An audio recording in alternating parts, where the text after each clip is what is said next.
I mean, I think Twisted Fate, it's definitely pretty tough. The Syndra does outrange at all times. You'll actually see quite often people pick Syndra into Twisted Fate, so he's definitely asking for trouble there.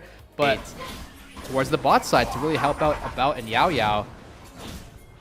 They're using it for vision gonna here. Be popped. Wow. They are going to try to come in. He's going deep. He gets stopped in the mid lane by the Scatter of the Weak, and now the bubble comes in. Enough time for WE to get a kill. There's a kill that goes back to Jiachi as he gets one. Now it's Cream coming over, but a yellow card connects, and a Karis, and a double kill comes through for About. You wanted him to step up. At least he gets a couple kills, but now Jiachi is trying to chase down Yao Yao for an extra one. Going to flash at the lethal tempo, cleanses, and uses the 90 caliber net to get the kill.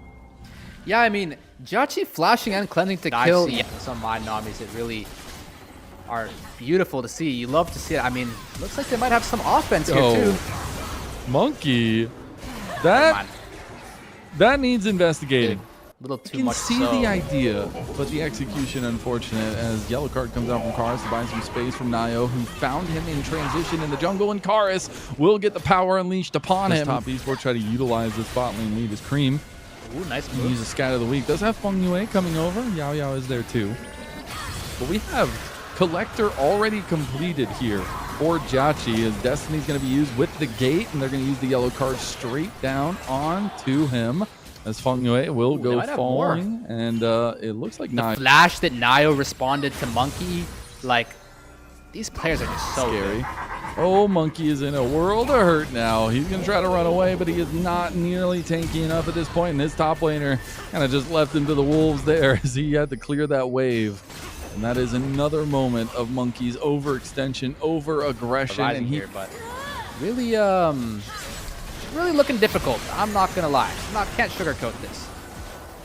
Got a little bit more damage in. That's definitely a kill as Jiachi is looking for the turret here. Another undersung thing about Caitlyn is the turret damage that still exists in this champion's kit, and Nio was just there for easy measures as the push will still continue. A 4-0 Jiachi, and the almost 2,000 gold advantage for Top Esports as Tidal Wave comes through. The ship goes a little bit wide. He's going to get yellow carded, instantly cleanses, and that's why you take the summoner. A rocket goes through. Karis wants to chase. Karis wants to kill. Yellow card comes through, and he survives, but he's going to go straight into Cream, who scatters the Weak, and Feng Yue should be able to clean that kill up. Now Cream goes for the power unleashed on About. About is gone. Feng Yue just playing with his food as Karis dies to the minions. And that's going to be Yao Yao getting chased over the wall. Creep flashes for it, says, I need this kill, but gets bubbled instead. Okay, hear me out. Wait, don't hear me out. Okay, hear me out. That's his life, About's life, all the spells involved with doing so. But suddenly, Cream, with his aggression, and my coach actually told me about this too, sometimes you need to ignore the free kills on your screen and just save your take an objective in trade. They have now gotten the 3 grubs and the Rift Herald, much better stance than they were in game number 3, while a second dragon has once again gone to Top Esports. Yeah, the dragons are always very daunting to see on the scoreboard. Windows arise in this next 4 minutes. And another little thing, Cloud Dragon is extremely useful to both of these comps, as Destiny will be popped with the gate, and Nio trying to find his escape. That's going to be a yellow card straight into the waiting arms of Cube, and that's going to be Karis finding a kill onto Nio.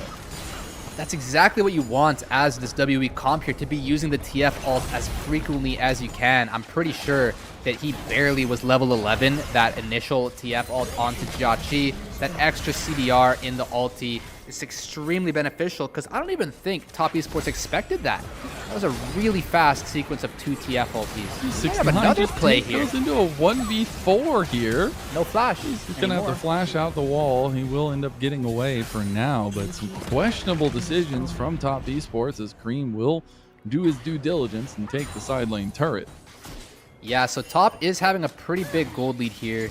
They really want to defend this mid lane tower with their lives. This is such an important objective, is the stance of this mid lane tower. It just gives you such a big beacon of safety. But I fear they're not going to be able to defend this tower on this particular push. And this going down could be really bad and spell some danger here for WE.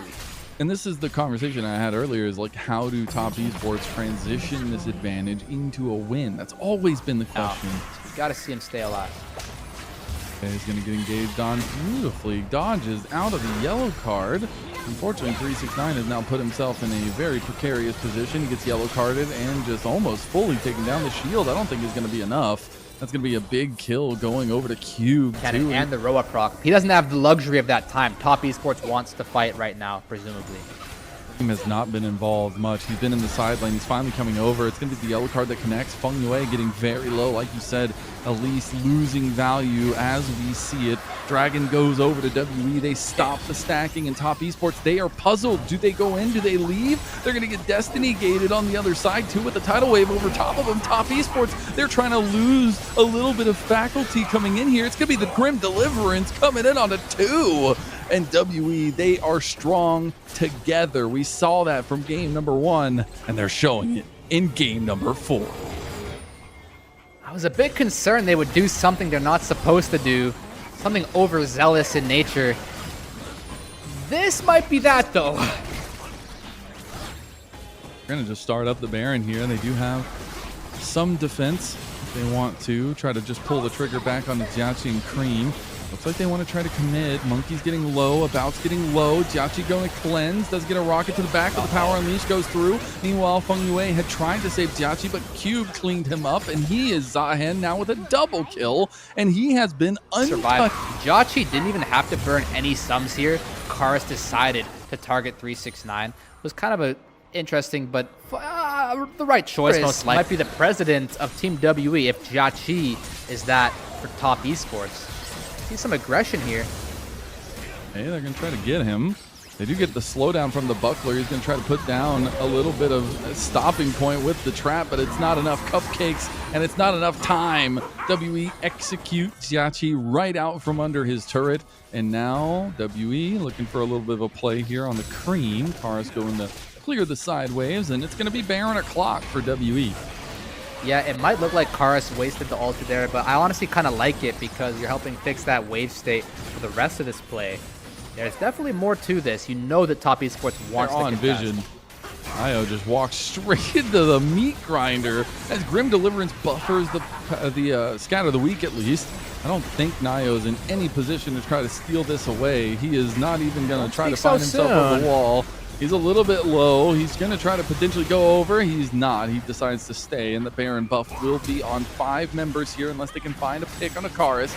Uses another yellow card beautifully as Nio was thinking about going in, but now you've got Zahen just tanking up everything. Cube was looking for backline access. 369 was looking for backline access, but can't find his ticket. Now Jiachi is finally coming up some of these towers.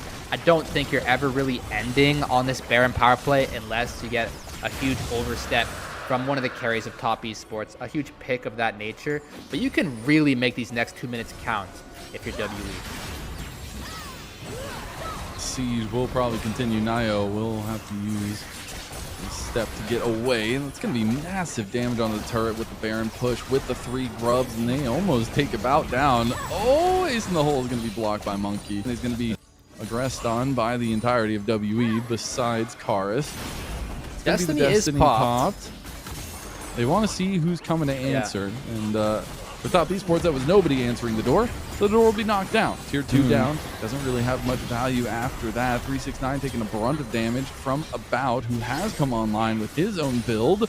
And it's Top Esports playing a weird 3-2 setup, but it's just going to be a full engage from WE with the tidal wave. 369 is blocking a lot of damage here, but gets locked down by the Keeper's Verdict there at least, and that'll still be a full engage from Cube with that Grim Deliverance. It's still going to be Cream falling, About getting low, but nobody from WE falls.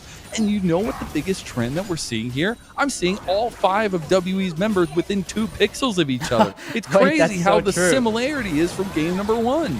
Yeah, as long as they're on the same screen, they can just put in menacing amounts of work as a unit. I mean, this 5-man Wrecking Ball is just absolutely taking over Top Esports. It looked like at a lot of the points in this early game that this comp was not going to be able to do this, but they've really come online now, and it's extremely difficult to play as top. Karis going aggro. I don't see any way of Top Esports getting out of this one. This is a troubling state to be, but a beautiful state if you're a fan of the LPL. The 3-man knockup from Monkey is going to help them succeed. It's going to be huge as the combo, the Steadfast Presence plus the Keeper's Verdict Gonna be really massive there, and they're gonna retreat back to the Baron, potentially start this one up with the amount of damage they have.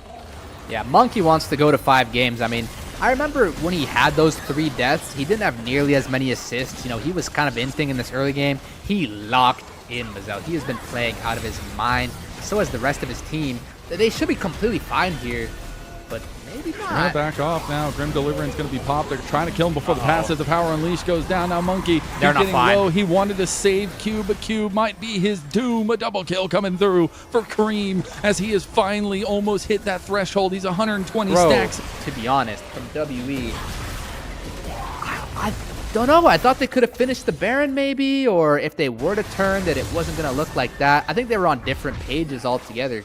Cube just getting completely caught out there. Buff Siege is continuing. The power play about 2,000 gold, but it's going to get even higher. Destiny going to be popped. No gate, though. They just want the info. Yeah, I'm getting some info here. I feel like you want to use the gate at least somewhere, maybe to like. You also have Keeper's Verdict, mind you, a really good tool for these kind of fights. But here we go. Coming in, that's gonna be Cube joining the long game. Top Esports need to do something. Cyclone is down. Monkey goes for the play in the middle. That's Cube okay. has found the back line now as well. 369 trying to find his exit. Grim Deliverance delivers Cube straight to the back line, and that's gonna be everyone for Top Esports falling. It looks like we have our moment. We have WE finding the picks after picks against Top Esports, and now they're banging on the front door. Yeah, it looked like the posturing from Top Esports was completely allowed, completely legal, but WE says, nope, in our book, this is a crime, bro, and they take them all out. Only Nayo left to stand here and watch. His Guardian Angel will not save him, nor his Nexus. We're gonna go the distance to 5 games. Kara said, hold my drink, guys. I'm taking the TF, and we are running it through Top Esports. A WE flash of the emote as the ace comes through, and we have Silver Scrapes. First best of 5 of the LPL.